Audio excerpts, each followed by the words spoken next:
seconds. I'm just going to share a PowerPoint presentation with you all. And thank you for that introduction. So good evening, ladies and gentlemen. In my presentation to you this evening, I would like us to leave having a general understanding of what are vaccines, what is the process of creating new vaccines, and then what is DNA and mRNA, because these are concepts that have come up. So how do COVID vaccines actually work? And are COVID vaccines safe? And then lastly, why should we even vaccinate?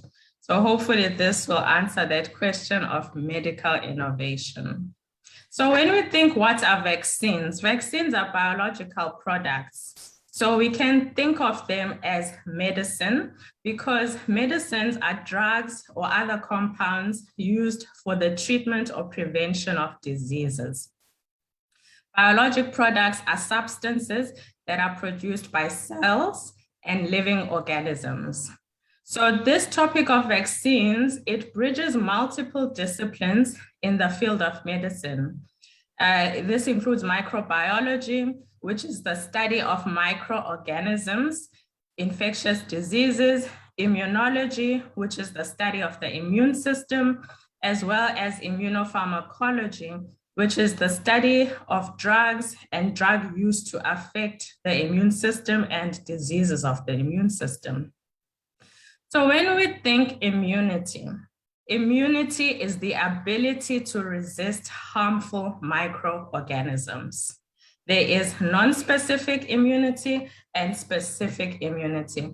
And for the rest of my talk, I am dealing with specific immunity. This brings us to another concept of immunization. I have put here a road to health card that might be familiar to many of us, especially in South Africa. We know that we have an immunization program of which children, as early as the first day of life, they start getting their immunizations, and this is a well-oiled machine that we have.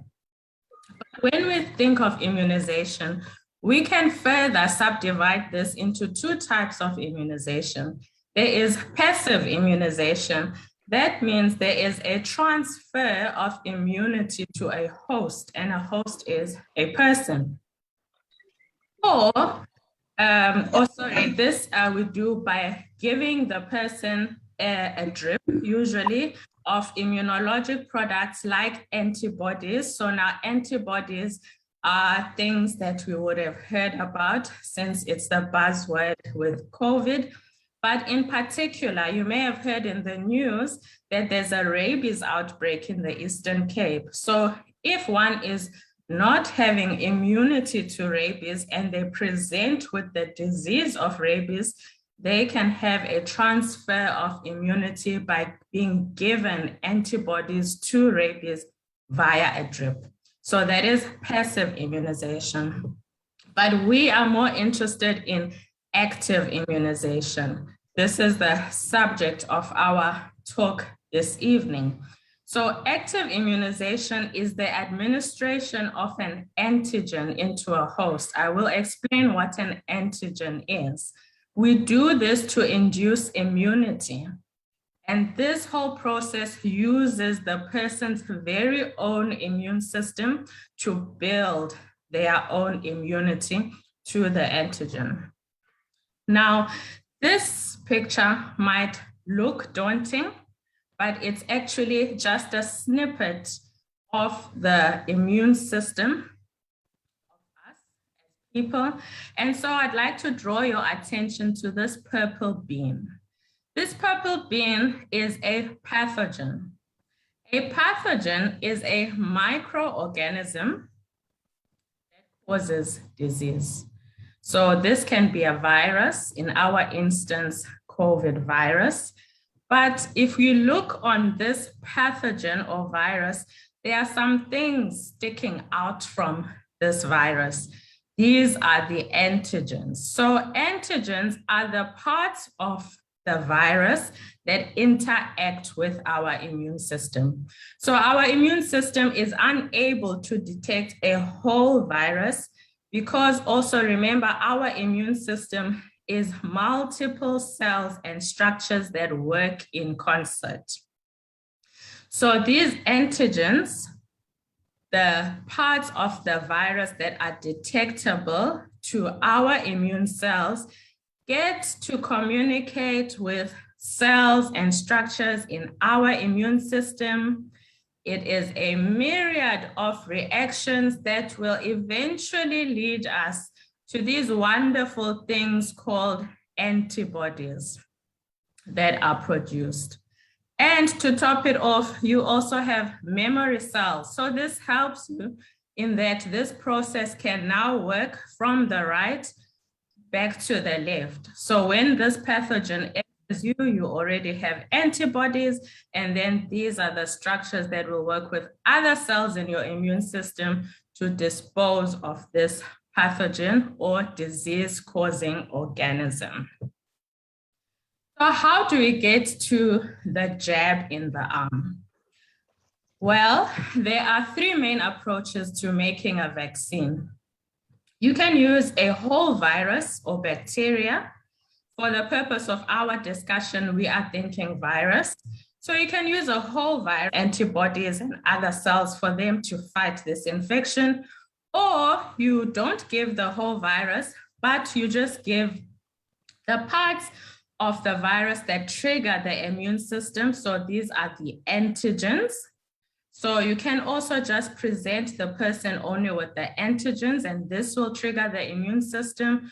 Or you can go a step further and just use the genetic material, inoculate that into a person and trigger an immune response. So this is of interest to us when we say just the genetic material, because there are vaccines, that is the Moderna vaccine, the Pfizer vaccine, that use mRNA in their mode of creating our immunity to COVID. If we look further into the whole virus approach, the whole virus can be an inactivated virus, that is a virus that has been killed, and then it is inoculated into a person. But you'll see that although it's dead, it still has the antigen. So these are the bits that our immune system will react to and still mount a response. Or you can give a person a vaccine that contains a virus which is alive, but it has been weakened. So it is unable to cause disease, but it will mount an immune response, or the person will mount an immune response. Thirdly, an interesting avenue is to use what is called a viral vector. So these things sound complicated, but I hope my diagrams are helping. If you look at this third virus here, it is now green. It is no longer purple. So now you're using a viral vector, which means you're using a different virus, one which the body can dispose of easily, to introduce the genetic material of the virus that you want to build immunity to. So this too is of interest to us because we've got two vaccines that are using this sort of mechanism, viral vector vaccines, that is the J&J vaccine and the AstraZeneca vaccine. So now we need to understand this concept of genetic material, because in actual fact, the four front runners in the vaccine, in the COVID vaccine world is Pfizer, Moderna. Moderna is used in the United States.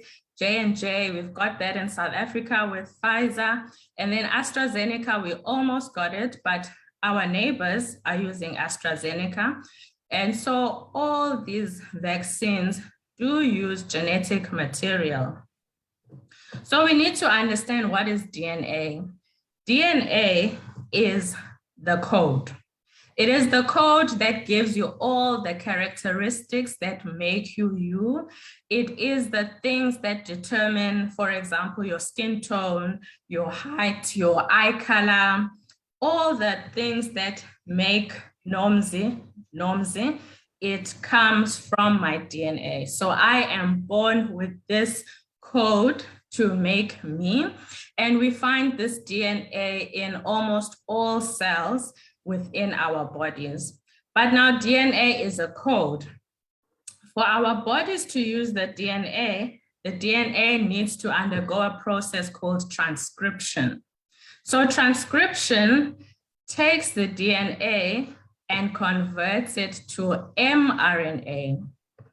mRNA is messenger RNA, so that's a buzzword we have heard a lot. This is the thing that is the decoded instructions. So now the mRNA is the decoded instruction that will tell the cells in our bodies to create these complex things called protein. Not that difficult to understand if we think of our daily lives. I have put my hand here with my nails. Our nails continue to grow. So for my nails to grow, it is not automatic, but my DNA needs to be transcribed and my mRNA needs to communicate to my nail cells to say, grow now. Same thing with our hair, our skin shades, and many other functions in our body. So the overall thing to understand is that our bodies are made up of cells, many cells, and our cells have many more structures within them. And all of this works beautifully together to create what we know as a human being. And that is my wonderful niece over there. So how are vaccines researched? So it all begins in what is called preclinical trials. So preclinical trials mean that at this stage, there is no human volunteer that is involved in the study. These are scientists working in the labs.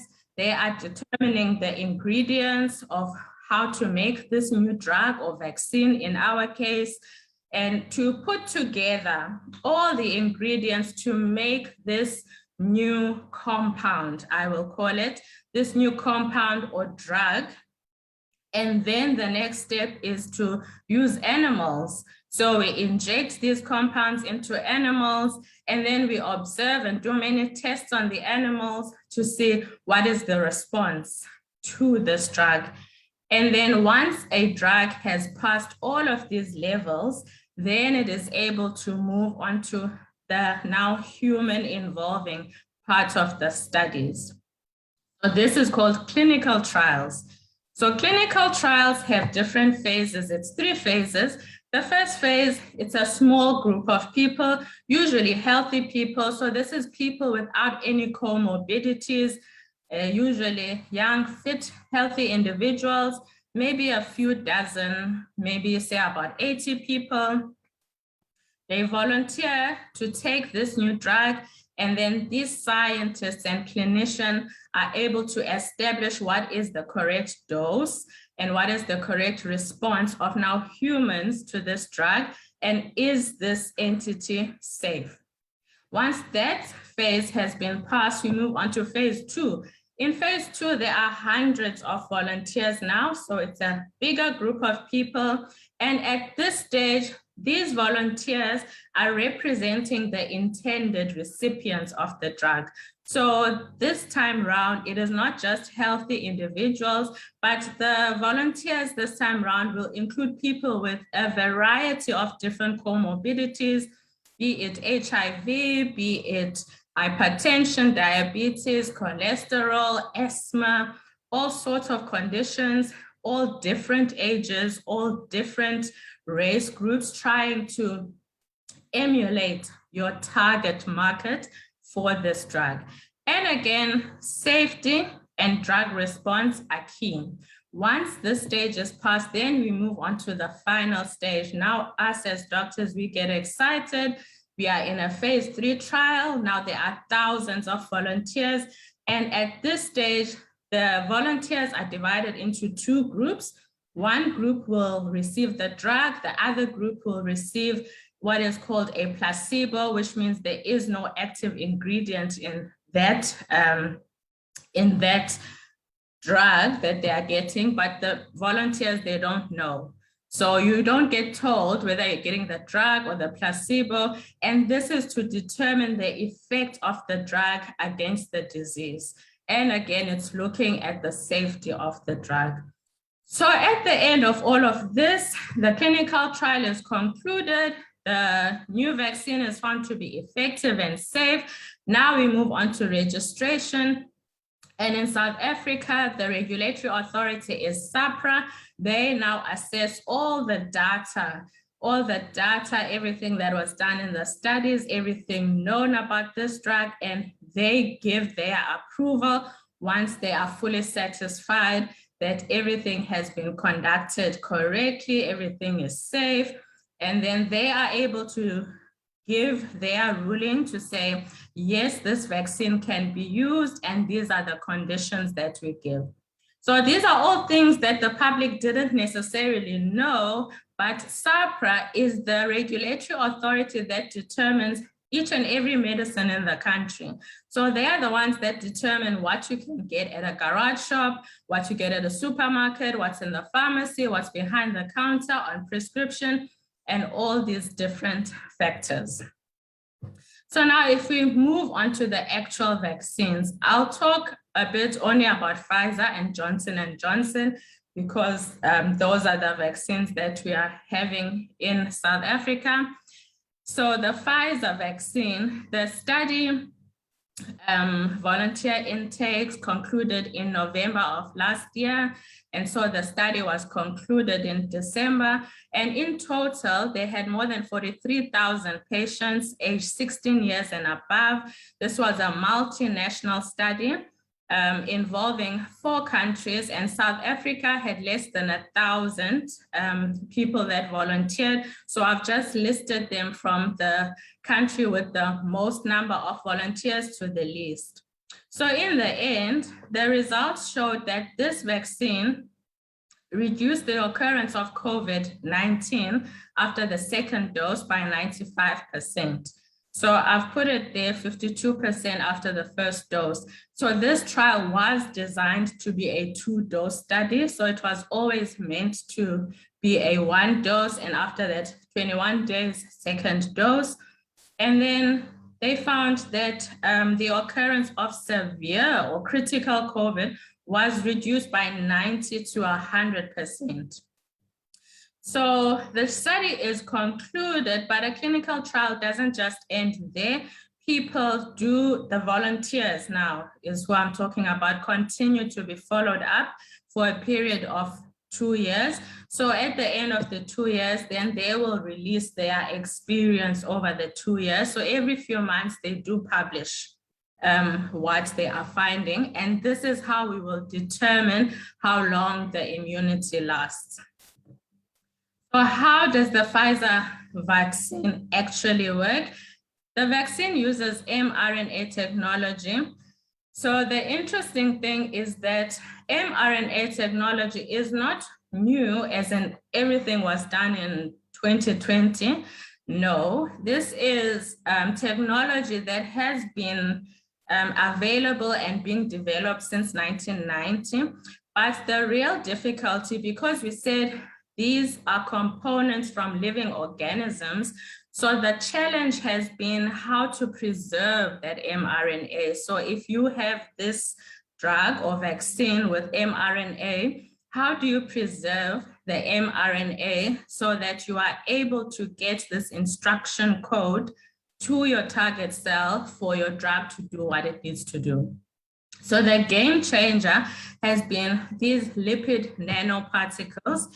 And so these nanoparticles, they encase the mRNA, so they protect it so that once you get the injection in your arm, this dose of mRNA is able to reach your cells in your muscle to be able to give the instructions. So the nanoparticles disposed of, the mRNA is exposed, goes to the part of the cell where it will give this instruction for the muscle cell to create this harmless piece of protein called the spike protein. If you look at the picture on the top right, I like to give this example that the COVID virus is this little ball with these little spikes. So think of those spikes as the antigen, as the part of the COVID that our body recognizes and interacts with. And so then this spike protein created by the muscle cell will be presented on the surface of the muscle cell, and then our immune cells will detect that, this isn't supposed to be here, and it reacts to this spike, and our immune system is triggered, and the whole cascade happens for us to develop antibodies against this very important part of the COVID virus. So without getting exposure to the COVID virus, you're actually able to have immunity to the COVID virus. Now, some people have asked me about ingredients of these vaccines. I don't know if maybe some people ask thinking that maybe we don't know what's in the vaccine. We do know. I won't read all of them out, but these are all the ingredients in the Pfizer vaccine. And we must know, because if somebody has an allergy, for example, to any ingredient, just memorize the last question. you can advise them that they cannot take the vaccine. Is there a concept that you're getting wrong? So when we now look at the vaccine, the J&J vaccine, But it's multiple choice. study intake was up to January 2021. Also, the study included more than 43,000 individuals, but this time around, it was 18 years and above. So Pfizer, we said... Sorry, Doctor. Sorry, Doc. Can we ask Alexandra to please put your mic off? Alexander? Thank you. Sorry, Doc, you can continue. Thank you. Thanks, Rip. So the Janssen study, also more than 43,000 people, volunteers to be a part of this study. This time around, it was 18 years and above. Again, it's a multinational worldwide study. This time there were more countries involved. And this time around, South Africa had about 6,500 volunteers. And so the results here showed that there was a reduction in the occurrence of COVID-19 by 66.1%. This vaccine was always meant to be a single dose vaccine. And then there was an 85.4% reduction in the occurrence of severe COVID. And yet again, the study is concluded, but there is this follow-up period for those people that were volunteers. So they continue to be regularly checked up, and they will do so for the next 2 years. So how this vaccine works, we said that this is a viral vector vaccine. So this virus uses a modified version of a different virus. It's adenovirus 26. This is a virus that causes a common cold in us humans. So it's a human virus. They use this virus to bring to our cells the mRNA, again, of the COVID virus coding for that spike protein. So the difference between Janssen and AstraZeneca, which is used in the countries around us, AstraZeneca is also a viral vector vaccine. It's just a different vector that they use. J&J is adenovirus 26, and AstraZeneca is a different virus that's not a human virus. Don't let it scare you, but it's a chimpanzee virus. It is not a problem. So this mRNA, again, gets to our muscle cells. Our muscle cells use their own machinery to use these instructions to create the spike protein. This spike protein is presented on the surface of the muscle cell. And again, our immune system is triggered to develop antibodies against this COVID spike protein. And this is how we get immunity to COVID without actual exposure to the COVID virus. So I hope that there's a little bit of understanding that there is no actual COVID virus that a person is being inoculated with. So it's not possible for you to have COVID from the vaccine, because the vaccine simply code for a small part of the COVID virus, that is the antigen, the spike protein that our immune system interacts with. Again, the ingredients of the J&J virus are known. I have them listed here and I will not read them out. Again, it's important because we need to know what goes into these medications so that we can know if there's any interactions or adverse effects that people might experience. So are COVID vaccines safe? That is a big yes, because there are thousands of volunteers who have been studied in phase 3 clinical trials, and these volunteers continue to be followed up for 2 years. And moreover, we are nearing 6 billion vaccine doses that have been administered as of yesterday across the globe. So it's a huge number that, you know, if there was any problems, it would not be possible to hide it. The number of vaccines, it is multiples of the number of confirmed COVID cases. As of yesterday, globally, we have more than 228 million cases of COVID. And unfortunately, there are more than 4.5 million people who have lost their lives to COVID. Most side effects of the vaccines are mild and they resolve within a few days. Local effects include injection site pain, redness, swelling. There might be an itchy rash at the site of injection. Those are all local effects. And then there are systemic effects of fever, fatigue, headache, muscle pain, chills, and diarrhea. And the interesting thing is that, remember, we said there were thousands of people studied. The people that got the placebo, the people that didn't get the vaccine dose in the original study, they also do have local effects, and they also do have positive systemic effects, except for the fever and the chills. So this is how a vaccine is assessed. So we know that it is safe. People that get the vaccine are not having any strange or unknown side effects. But I do want to speak in particular about two side effects that have been spoken of a lot. So with J&J and also with AstraZeneca, there was an issue, or there is a problem of blood clots. So if you look at the original study, you remember that it was two halves. Half got the vaccine, half got a placebo. But once you see that your vaccine is working, then you have to offer the other half the vaccine as well. So in total, in the study, they offered the vaccine to 50,000 people, and only one person there developed blood clots.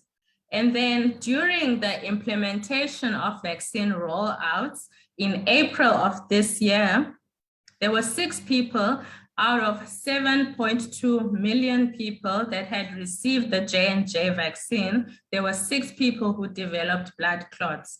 At that stage, the vaccine implementation was temporarily stopped, and there were investigations to see, is this something related to the vaccine? Should the vaccine stop or not? But you can already see that 6 people out of 7.2 million people, the occurrence was less than 1 person per million people that get the dose.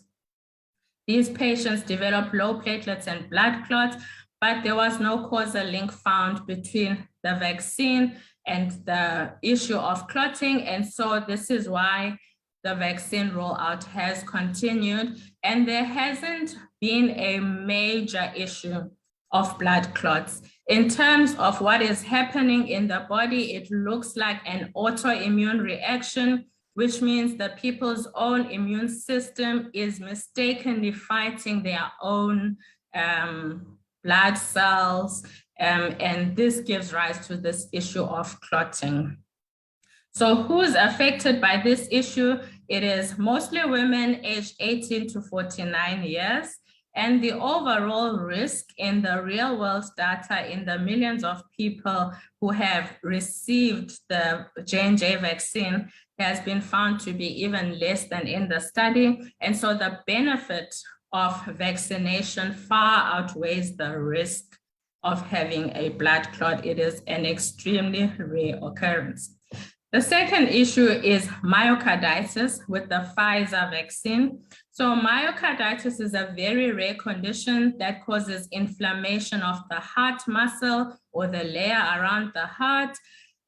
This is a very rare condition, but because during implementation, it was picked up that there are some people that are getting this condition. So in the United States, they have gone back to look at all of their data since 1990 to look at vaccines, because this condition is not specific to Pfizer. It is a condition that is rare, but it can happen with vaccines or it can happen with viral infections themselves. So they have found that there is no increased occurrence of this condition, and so vaccination has been able to continue. But in every country, there are systems to report any side effects, and everything is still being investigated to see if it is. Remember that not everything will now be due to the vaccine. These are pre-existing conditions, and unfortunately with myocarditis, it is a condition that is more common in young males. So it is the same sort of group of people that are affected who have received the vaccine. And usually these are people that have received their second dose of the vaccine. But again, it's a very rare occurrence. It is not a cause to not use the vaccines. If we look at real world data, I'm nearing the end. This study was done in the UK. So out of more than 600,000 people who received Pfizer vaccine as well as AstraZeneca vaccine, they looked at what is happening with their patients. Are there any adverse effects? And they concluded that short-term adverse effects of both the vaccines are moderate in frequency, mild in severity, and short-lived. And then the second very big study was done in Israel, where they were looking at their Pfizer rollout and looking at adverse effects. So they were looking at 42 different adverse effects. Now, when we look specifically at the issue of myocarditis, they were able to have more than 900,000 participants who are vaccinated and compared them to more than 900,000 participants who are unvaccinated. And in the vaccinated group, there were 21 cases of myocarditis. And in the unvaccinated group, there were still cases of myocarditis, but less, so 6 cases.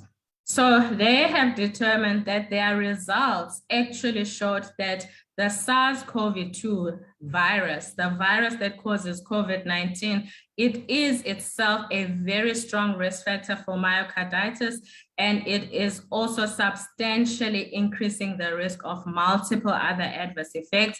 Remember, they were looking at 42 outcomes.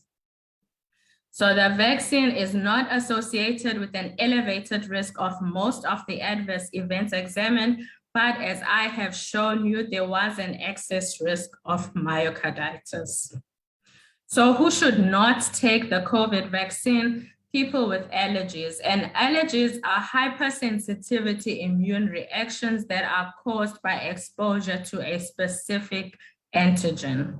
So as I've said, this is why we need to know these ingredients. So if a person has an allergy to any one of the ingredients, they do not take the vaccine. If they have had a previous allergic reaction to, say, the first dose of a 2-dose vaccine, then they do not take the second dose. And if you are unsure, symptoms to look out for is wheals, that's the picture on the right, swelling, wheezing, fast heartbeat, difficulty breathing, swelling of the throat, and a generalized rash of these wheals, which is the picture on the right. So why should one take the COVID vaccine? Well, we know that COVID can not only kill, but can be a debilitating chronic condition in the form of long COVID. We also need to appreciate that vaccination and antibiotics have improved life expectancy of human beings as we know it today. And thirdly, vaccines are safe, as I hope you will have seen that there is lots of data available to show the safety and efficacy of these vaccines. And also to remember that these vaccines are tested using the same standards that our pre-existing medication and vaccines have been tested with. So they have passed the same tests, basically. Then the fourth thing is the less COVID in the population, the less people will die from COVID. Vaccinated individuals protect their communities. And the last thing, if you know people that love sports, like my husband watches UEFA and Premiership League each and every week, we are seeing that internationally there are mass gatherings across Europe and the United States. So that's another big advantage. We can get back to normal life, normal Easter, normal church gatherings, parties, you name it. So I'm just quickly going to run through these frequently asked questions that I get. Are vaccines safe? Yes. Are vaccines being tested on us? No, because we are not the study participants. But that's not to misunderstand the value of data. So when the Minister of Police, for example, says this year we have had so many hijackings, so many murder, does that mean that all these people have been part of a study? No, but this is data. So governments will look at what is happening within their vaccine rollouts, and this helps to utilize resources, to bridge gaps, and to have a functioning country. Do vaccines have microchips? No, I don't know if people maybe confuse the lipid nanoparticles with nanochips, but nano is just a billionth of a whatever measurement you are using. So there are no microchips. And if you have COVID, can you take the vaccine? No, you do not take the vaccine at the time that you have COVID. You wait 30 days from the first day of your COVID infection. Thereafter, you can take the COVID vaccine. Basically, we just want your body to focus on the job of creating this immunity for you. So if you have a cold, any other illness, get well first and then take the vaccine. Can anyone take the vaccine? Yes. Pfizer vaccine, we know it's approved for less than 12 years to adulthood. In America, in South Africa, we have just recently had approval, but we're waiting on the government for when the less than 18 years will start vaccination. But at the moment, yes, anyone 18 and above can take the vaccine, even if you have comorbidities. If you are unsure, do speak to your healthcare provider. Will people who take the vaccine die in 2 years? No, I don't know if maybe people saw that the vaccine study participants were being followed up for 2 years and then maybe they made this link, but there is no such evidence. Will the vaccine make you sick? No, well, I don't consider those effects to be sickness. You may feel unwell, but the majority of us who have taken the vaccine really just had a sore arm. Do COVID vaccines cause infertility? No, unfortunately, there is not enough being spoken of infertility, but we need to know that the peak fertility for a female is 15 to 25 years. And by the time we reach 35, our fertility levels are down in the boots. So do I need to test for COVID before taking the vaccine? Absolutely not. If you feel well, you can take the vaccine. And that, ladies and gentlemen, is the end of my presentation. Thank you for your attention. And I will take questions when we've been directed to do so. Thank you.